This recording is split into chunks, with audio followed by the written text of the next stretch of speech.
अस्सलाम वालेकुम दोस्तों, कैसे हैं आप सब लोग? ठीक हैं? उम्मीद करता हूँ सब खैरियत से होंगे। आज के इस वीडियो सेशन में आपके साथ एक बहुत ही बेहतरीन इन्फॉर्मेशन आपके साथ शेयर करने वाला हूँ। बहुत ही यूज़फुल इन्फॉर्मेशन आपके साथ शेयर करने वाला हूँ और उम्मीद करता हूँ कि ये जो पॉइंट्स हैं आज जो पॉइंट्स आपके साथ आज डिस्कस करूँगा, वो आपके लिए काफ़ी बेनिफिट वाली साबित होंगी। तो आज का जो टॉपिक है वो मीडिया पे बेस है, यानी कि जितने भी अपने न्यूज़ चैनल्स हैं उसके हिसाब से आज का जो टॉपिक है वो है। और टॉपिक का नाम है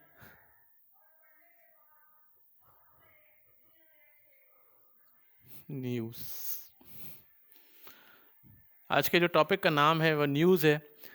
और अब न्यूज़ तो आपने तकरीबन हर चैनल पे आप देख रहे होंगे कि अब तो हर घंटे क्या हर 10 मिनट के बाद दिखा रहे हैं कि headlines headlines headlines, alert news. इसके अलावा अहम खबरें पर है क्या। जब से पाकिस्तान में प्राइवेटाइजेशन चैनल में स्टार्ट हुआ, यानी कि सन 2000 में, जिस वक्त General Pervez Musharraf chief of army staff था और उसके बाद फिर फ़ौरन पाकिस्तान का प्रेसिडेंट बना, सदर बना। ये उसकी मेहरबानी है। मैं उसको फ़ेवर नहीं कर रहा हूँ, या मैं ये मत समझना कि मैं उसकी पार्टी का बंदा हूँ, या मैं उसके लिए यानी कि मैं उसकी कोई तारीफ़ में कुछ बोलने वाला हूँ या उसके अगेंस्ट में कुछ बोलने वाला हूँ, ऐसा कुछ भी नहीं है।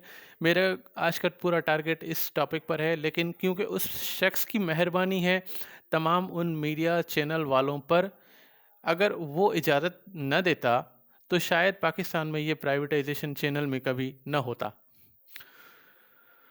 तो कहने का मकसद ये है कि सन 2000 से पहले हमारे पाकिस्तान में जो है सिर्फ़ और सिर्फ़ पीटीवी चैनल था, और इससे पहले पीटीवी चैनल, और ये एक और चैनल लॉन्च हुआ था एसटीएन के नाम से। तो ये गवर्नमेंट के अपने चैनल थे। लेकिन एक छोटी-सी बात आपके साथ शेयर करता चलूँ, इस टॉपिक से थोड़ी हटकर है, लेकिन वो ज़रूरी है आपके साथ शेयर करना, क्योंकि मुझे भी इन्फॉर्मेशन मिली। जब मैंने उसको समझने की कोशिश की, रियलाइज़ किया, तब जाके फैक्ट्स मुझे समझ में आए। ये तब की बात है जब मैं स्कूल में खुद पढ़ा करता था। 2003 की बात है, या शायद 2004 ऐसे मैंने इंटर क्लियर किया होगा। तो एक दफ़ा मैं वैन के ज़रिए मदद से अपनी कॉलेज की ओर जा रहा था, तो रास्ते में मेरे बराबर एक बंदा बैठा हुआ था। किसी बात पे शायद बात खुल गई, तो सब ने यही कहा कि जब से ये जनरल मुशर्रफ आया है, मुल्क का बेड़ा गर्क हो गया है, किसी को नौकरी नहीं मिल रही, हर डिपार्टमेंट पे एक बैंड लगा हुआ है, कहीं पे भी वो नौकरी अनाउंस ही नहीं कर रहा, कुछ भी नहीं कर रहा, और क्या कहते हैं, हम गरीबों के लिए तो मुश्किल पैदा कर दी है। मेरी बात को समझने की कोशिश कीजिएगा, ये मैं तब की बात कर रहा हूँ जब मैं खुद कॉलेज में पढ़ रहा था। 2003-4 साल है। उस वक्त इमरान खान तो था ही नहीं, लिस्ट में ही नहीं था। तो कहने का मकसद ये है कि ये उन दिनों की बात है कि भाई हमारा हम गरीबों पे जुल्म हो रहा है, ये उसकी बात जब मैं वैन में बैठा हुआ था तब की बात है। तो अब ये भी सही है कि जनरल परवेज़ मुशर्रफ के दौर में शायद गवर्नमेंट की तरफ से नौकरियां इतनी ज़्यादा अनाउंस नहीं की गई होंगी, लेकिन उसने इनडायरेक्ट एक बहुत ही बेहतरीन काम किया था पब्लिक के लिए, क्योंकि वो अपने ऊपर एक क्रेडिट नहीं लेना चाहता था। मेरे मुताबिक ये शायद मेरी ये सोच है, मेरा ये अंदाज़ा जा रहा है कि ये शायद ऐसा शख्स है जो चाहता था कि जितना ज़्यादा हो सके लोगों की मदद भी हो जाए, लेकिन उस मदद में कहीं पे भी मेरा नाम नहीं आना चाहिए, या मेरा स्टैम्प या मेरा ठप्पा या मेरा वो लेबल नहीं आना चाहिए कि इसकी वजह से होना चाहिए। वो क्या था? अब आ रहा हूँ इस टॉपिक पे।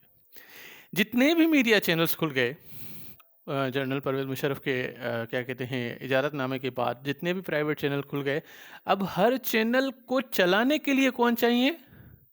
लोग। लोग लोगों को अगर लोग चाहिए तो यानी कि लोगों को क्या चाहिए? रोज़गार। समझ में आ रहा है? अब ये जितने प्राइवेट चैनल खुलते जा रहे हैं, उनको रोज़गार के रास्ते मिलते चले जा रहे हैं। प्राइवेट कंपनियों को, प्राइवेट मीडिया चैनल वालों को प्राइवेट तरीके से सारे के सारा स्टाफ मिल रहा है, एम्प्लॉइज़ मिल रहे हैं। एक चौकीदार से लेके ऊपर सीईओ तक एक-एक मीडिया के चैनल पर ये बंदे उनको चाहिए। तो इनडायरेक्ट तरीके से इस शख्स ने कोशिश की एक ऐसा रास्ता निकालने की कि जितना ज़्यादा मीडिया के चैनल होंगे उतनी ज़्यादा इनडायरेक्ट तरीके से अनएम्प्लॉयमेंट को रिड्यूस किया जा सकता है। तो उसने एक तरीका सोचा और उसका वो चल पड़ा। लेकिन उसने अपने ऊपर ये क्रेडिट नहीं लिया। उसने ये कभी ज़ाहिर होने नहीं दिया कि ये मेरी वजह से इतना सारा रोज़गार फैला है। तो अब आता हूँ मैं अपने इस टॉपिक पे कि जैसे ही प्राइवेट चैनल स्टार्ट हो गए तो वो ये जो 4 लेटर्स आपको नज़र आ रहे हैं NEWS, यहाँ से हट गए। मतलब ये अपनी जगह महदूद था, लेकिन उन्होंने कुछ चीज़ें ही और डाल दी प्राइवेट चैनल पे, क्योंकि आज़ादी मिल गई। मीडिया को एक आज़ादी मिल गई कि कुछ भी दिखा सकते हो, कैसे भी दिखा सकते हो, किसी की भी कवरेज कर लो, किसी को भी नोट कर लो, कि कोई भी न्यूज़ बना लो, बस लोगों को दिखना चाहिए, लोगों को मज़ा आना चाहिए। लेकिन एक बात याद रखिए, जब तक प्राइवेट न्यूज़ नहीं थी, प्राइवेट मीडिया चैनल नहीं थे, सिर्फ गवर्नमेंट के चैनल से, तो वो 100% इन 4 लेटर्स पर ही काम कर रहे थे। अब इन चारों में क्या है वो बता रहा हूँ। पहले आ रहा है एन में आ रहा है national level and international level news. कौमी लेवल पर यानी कि हमारे मुल्क के लेवल पर जो हमारी जितनी भी कौमें हैं, जितने भी अलग अलग ज़बानें बोले जाने वाले लोग रहते हैं यहाँ पे, उस लेवल पे जिस तरह की मालूमात काबिल कबूल है, वो ही लोगों को दिखाई जाएगी, वो ही दिखाई जानी चाहिए। और ऐसी कोई पॉइंट नहीं दिखानी चाहिए जिससे लोगों पे नेगेटिव इम्पैक्ट पड़े। सिर्फ वही इंफॉर्मेशन दिखाई जाएगी जो उनको उनकी लाइफ में फ़ायदा दे, और ये उनको पता लगते रहना चाहिए, वो अवेयर होते रहें कि हमारे मुल्क में क्या क्या चीज़ें हो रही हैं, क्या हैं, और जिससे हमें हमारे मुल्क को फ़ायदा हो रहा है। तो ये तो हो गया नेशनल लेवल। इंटरनेशनल लेवल, अब हमारे मुल्क के दूसरों मुल्कों के साथ कैसे रिश्ते हैं, कैसे रिलेशंस हैं, कौन मुल्क हैं जो हमें अपने दोस्त समझ के हमारी मदद करते हैं, कौन मुल्क हैं जिनको लगता है कि हम उनके अगेंस्ट में हैं।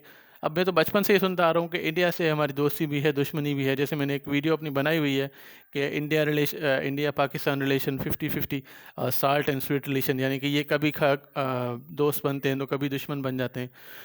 तो कहने का मकसद ये है, तो ऐसे इंटरनेशनल लेवल की जो भी न्यूज़ेज़ हैं वो हमें मेंशन करनी है, वो ही हमें पब्लिक को दिखानी है।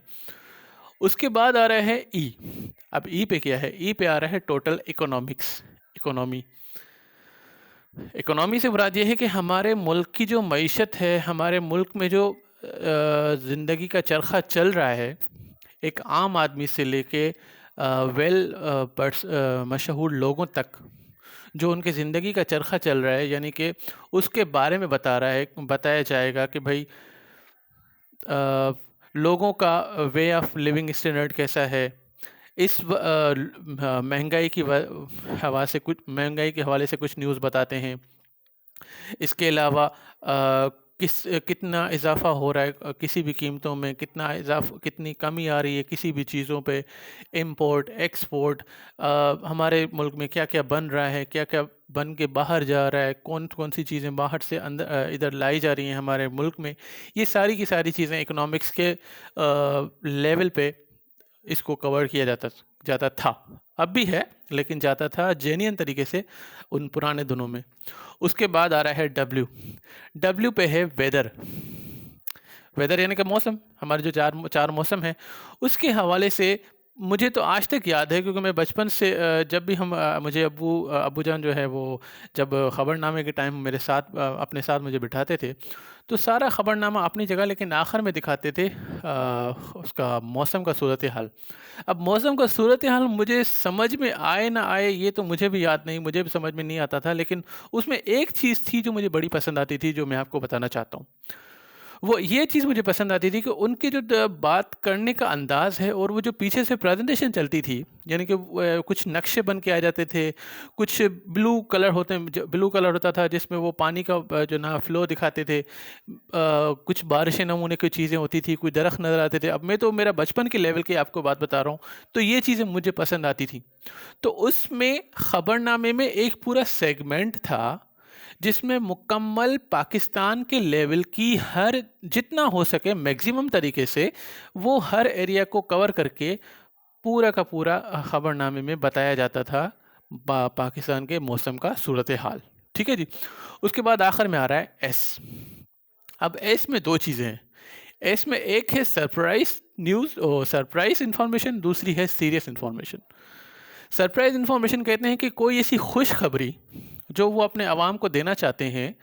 अब वो हो सकता है कि कोई चीज़ें सस्ती करना कोई चीज़ें सस्ती हो रही हैं उसके बारे में बताना चाहते हैं, कुछ चीज़ें महंगी हो रही हैं बताना चाहते हैं, कोई बड़ा प्रोजेक्ट लॉन्च होने जा रहा है हमारे मुल्क में ये बताना चाहते हैं, कोई बड़ा सा बिजनेस स्टार्ट होने जा रहा है या कोई ऐसा काम स्टार्ट होने जा रहा है जिससे आवाम को बहुत ज़्यादा फ़ायदा होगा, तो ये सरप्राइज़ में आएगा। सीरियस न्यूज़ कोई ऐसा अनकंडीशनल सिचुएशन है, कोई ऐसी अनकंडीशनल सिचुएशन है जिसको एहतियात के तौर पे लोगों के साथ शेयर करना चाहते हैं। जैसे आज के दौर में ये कोरोना वायरस की जैसी बीमारी स्टार्ट हुई थी, अभी अपने इनिशियल स्टेज पे हुआ करती थी, तो इसकी न्यूज़ेस बहुत चल रही थी कि भाई मास्क लगाओ, ये करो, वो करो, फासला रखो, इसके अलावा हैंड सैनिटाइज करो, वगैरह वगैरह जो कुछ भी है। तो ये उन दिनों में जो भी ऐसी कोई न्यूज़ रही होगी एहतियात के हवाले से या किसी क्या कहते हैं ख़तरात के हवाले से, तो उसको भी ये ज़रूर दिखाते थे। यानी कि कहने का मकसद ये है कि जो पुराने दौर की जो मीडिया थी वो 100% अपने इस NEWS पे काम करती थी। जबकि आज की मीडिया चैनल, आज के जो भी मीडिया चैनल है वो इसके साथ साथ कुछ और चीज़ें ऐड किए ही चले जा रहे हैं। आप खुद नोटिस करोगे, पर्सनली बताता हूँ।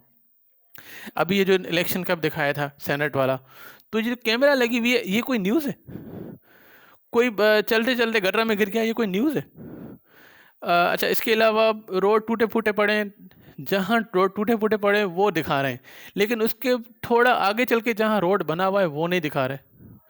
सिर्फ ये कोशिश की जा रही है कि जहाँ गवर्नमेंट अच्छा काम कर रही है उसे छुपा दो, जो गंदा काम जहाँ जहाँ पे फोकस नहीं जा रहा है वो दिखा दो। और इसके पीछे भी कोई लॉजिक है, यानी कि वो मीडिया चैनल के जो असल में जो ओनर्स हैं उनको किसी तरह से बिजनेस मिलना चाहिए। ठीक है, आज के इस टॉपिक को मैं यहाँ कंप्लीट कर रहा हूँ, और इस टॉपिक के हिसाब से आप कोई भी मुझसे बात करना चाहते हो, मुझसे कोई भी सवाल करना चाहते हो, तो कमेंट बॉक्स में मुझे ज़रूर बताइएगा। अपना बहुत सारा ख्याल रखिएगा, मुझे दुआ में याद रखिएगा। अल्लाह हाफिज़।